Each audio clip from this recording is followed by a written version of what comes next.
They put me in the ambulance. They wheeled me out, on a stretcher into the ambulance. As I got to the inside the ambulance, there were three guys there.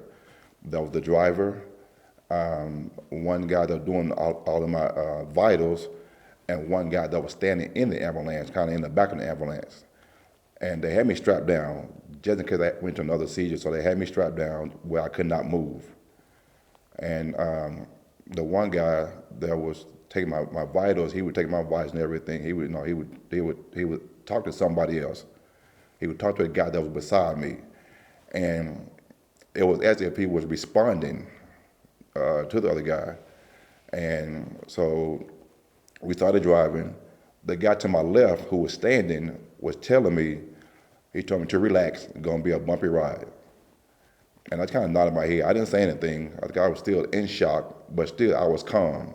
I wasn't crying at the time then, but he told me to relax, it's gonna be a bumpy ride. And as we were driving and going on different curves, he would actually kind of move back into position. When my body moves, he moved back in position. And so we were going, and he leans over, and he says, "Your wife is behind you with her lights flashing." And mind you, I was still strapped down, so I couldn't sit up to see. And so we get to the ambulance, and I felt fine. I was calm, still a little shaken up, but I was calm. And so we get to the back of the hospital, the back to the emergency room. I asked the guy, "Where is the guy that was here with you? I want to thank y'all." And his response was, "What other guy?" And by that time, the driver came around. He said, "You talking about him?" I said, "No, not him." And so I just kind of just sat there. I didn't say anything else.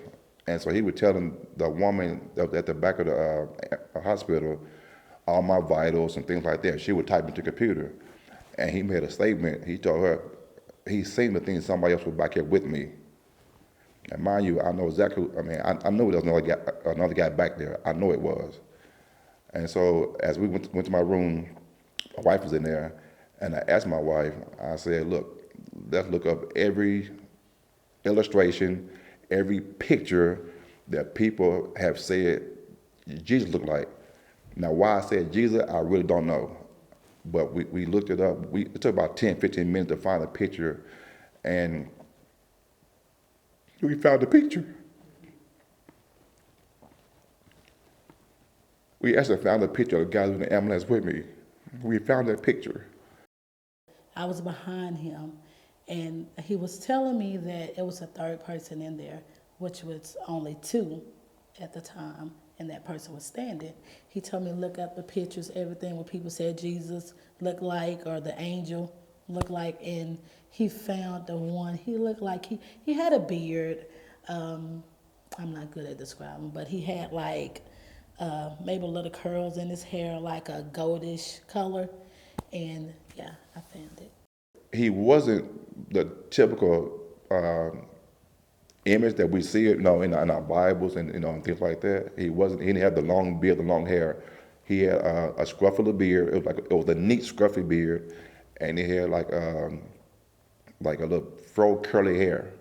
And he wasn't very tall because he was standing up in the ambulance. He was standing up the whole time, and I'm trying to remember, like bluish eyes. I think it was like bluish eyes, and his voice, it wasn't like a booming voice. It was it was a calming voice. It was a very calming voice. And I think that's why I was so relaxed in the ambulance, because it wasn't, it wasn't a panicky voice. It wasn't like an overbearing voice. It was a calming voice. So that night, I'm going to take an MRI, and we went into the MRI room, and as I opened the doors, the same guy was in there. He was just standing there. And he didn't say anything. He was just standing there, and they prepped me for the MRI. Then I got on the little table. He walked up to me. He looked at me, looked down the tube, and then he just kind of backed up. And I didn't say anything. And I was in the tube for about 45 minutes or so. I got out. He wasn't there anymore. After that, I didn't see him again. I know that night, before I'm going to go to sleep, I was going to get on Facebook. My wife was kind of sitting in a chair, and this picture just pops up on my phone. And I would show it to my wife, and I showed it to her. It immediately disappeared. And the picture was the same guy that was in the ambulance with me. It was the same guy we found a picture of earlier that evening. It was the same guy. He said his battery was dead. So when I got in there, the picture like blanked and then it was dead. And he was like, he just started shaking like that was him. Yeah, that happened too. Yeah. I went to sleep that night, and to me, it was real. It was real. But I was dreaming, and I do remember talking to one person. Well, another guy. My wife was on the phone with my mom, like in the physical. She's on the phone with my mother, and I asked her about a guy, like an uncle of mine that I never met. I asked him by name. I can't remember what the name was now, but I did ask him by name, and my wife was telling me about all that kind of stuff. So I really can't remember, exactly what it was that was said. But I know it was said that there was an uncle of mine who had passed away like double-digit years ago, that I would have no recollection of him because I never met him. So when I got there, and I was talking to his mom on the phone, and he was saying, he was saying different names of people, and so he asked his mom. I asked her about a guy who's been dead like 30 years, and she said he was dead long before he was born. Well, that guy had went to prison, for something he didn't do. He got out, and he was doing good for himself. And Will told me to tell his mom, well, he's okay. He also seen my brother who died when he was like 2.5. And he said, well, his hands look like Caleb's. And he said, your brother said, get the family together. At the time, my family had a disagreement going on. And I was like, how can I get them together? These are grown people.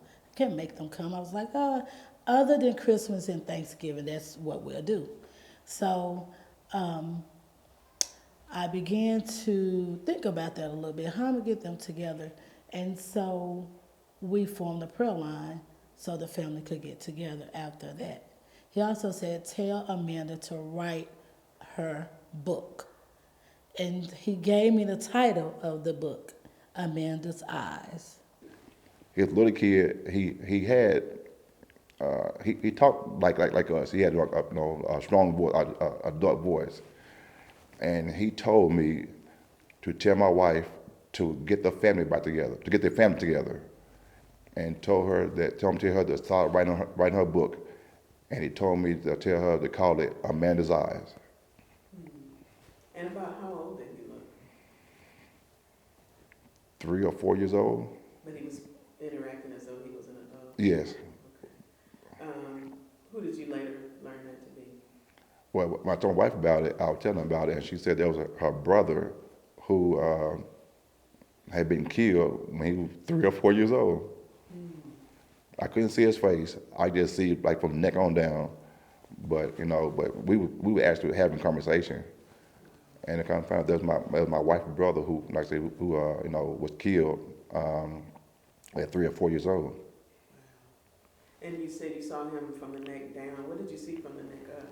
From the neck up, it was like everybody's face was distorted, and the way I describe it is like you get in your car and it's raining really hard before you turn your windshield wipers on. Mm-hmm. That's the way it looked. It was just kind of distorted, wiggly lines, just nothing perfect. It was like I said, it looked like rain was coming down. You kind of wipe it away. Okay. There were people in the distance. There was off in the distance, and I couldn't tell you they were male or female. I can tell you how many. There was a lot of people off in the distance, and they were kind of standing there as if they were just waiting for something. It wasn't it wasn't a beautiful sight at all by any means. It was just kind of there. There was nothing spectacular about it. The scenery. There's nothing exciting about the scenery. It was just kind of there, like a dark countryside. Mm-hmm. What looks like the dust dark of a countryside. Okay. No tunnels, lights. No tunnel, no lights. No. Okay. Was there anyone else that you interacted with in that space? No, it was just a little kid. Just a little kid. And that was the message for your wife. Yes. To get the family Mm-hmm. together. Yes. Okay.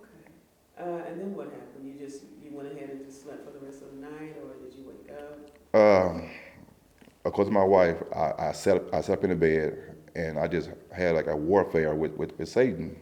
I mean, I asked her, like, she said, I asked for warfare where I was shaking, like in battle mode. You know, telling him, you're not going to take me. I'm not going anywhere. You know, you picked the wrong person. And I just, that's in kind of battle mode. I don't remember what was all said because I was asleep. But she said I was in straight, double dutch mode, battle mode, ready to go. Just a fight of your life. The fight of my life. And one question Will asked me was, do you think I'm going to die? And I said, because I knew immediately, once he was talking to dead people, that was not a good sign. So I said, no, you're going to live and you're not going to die. You know, God still have work for you to do. And I noticed too his face, his skin, it was dark. His skin. And I'm like, he's not that dark. You know, he's that's not his complexion. So he was also in a position like a baby, like the fetal position. So I knew then something's not right, you know. And he, at this time, no nurse, no doctor, nobody entered that room. All while he was doing, going through this episode. So he also said, he was praying and he was saying Satan, he was raising up, like he was like, you can't have me, you can't have my body, you can't have my life. And I was trying to wake him up so he won't wake up, so I began to pray with him. So then he lay back down, he leans back, and so he's like, he's calming down, and he goes, look, they're going back in the gate. Like every person that he seen at the time, they was going back. And he got his color back, and he woke up. Effectual, fervent prayer. Yes, ma'am. Okay. So could you still see the people at that time? Or that was like a different... As a matter of fact, I think like right before them, everybody that I saw was going into this gate. They were going back into the gate. And the gate was like an old rusted gate, like a rusted type gate. It was really, really big. And they was going back into the gate. And then at that time you knew everything was going to be okay, or was that, at what moment did you know that the battle was won and that you were going to be okay? I guess like once I asked her woke up, once I asked her came to and woke up, and I heard my wife praying, and she was kind of telling me what was going on, what was happening. And she said, I asked her if I was going to die. When she said no, she said that's when life came back to me. And like I said, I was asleep, so she said I look really, really dark. And she said no, she said that's when life came back to me. And I think from there I knew I was going to be fine. Wow. Any other issues since? Any encounters, anything like that? Well, maybe like 3 weeks later, I had a dream again, and then Jesus came to him again. His exact words were, I showed you my glory. What have you done with it since? He told me that. He told me that. And, prior to that, I didn't do anything. I told people my story, but, I've always tried to be a good person, but now I really, really try to reach out to people now. Because he told me, he said, I showed you my glory. What have you done? And there'll be just a huge, huge change for me. Did you get any sense of what he wanted you to do or anything like that? I think so. He wanted me to be more vocal about him. I've always talked to people. If someone talked to me about him, I'll talk to them. But we want to go out and get him. Be more vocal about it, about him. No matter how hard it gets, or rough it gets, or even if it becomes so too easy, still put in the work and give him the glory, no matter what. What would you say to people that are skeptical or kind of on the fence? Because in Hollywood they make Christians look almost like they're crazy, out of their mind. What would you say to convince someone? If you could witness to someone right now, what would you say? I would tell them I am crazy. I'm crazy by God. And I used to be those people. I used to be that person too. I didn't believe those type of things either. But if you just open your heart and truly listen, sometimes we be talking to people that they think they should give us an answer or a response. Sometimes just listen. And like with me is like say, if you just listen, you'll get some out of it. Because sometimes some stuff you just can't make up. You just cannot make up. I mean, I don't care how imaginative you are or how big of an imagination you have, you just can't make it up. Not just some people, just listen. Open your heart. Just listen.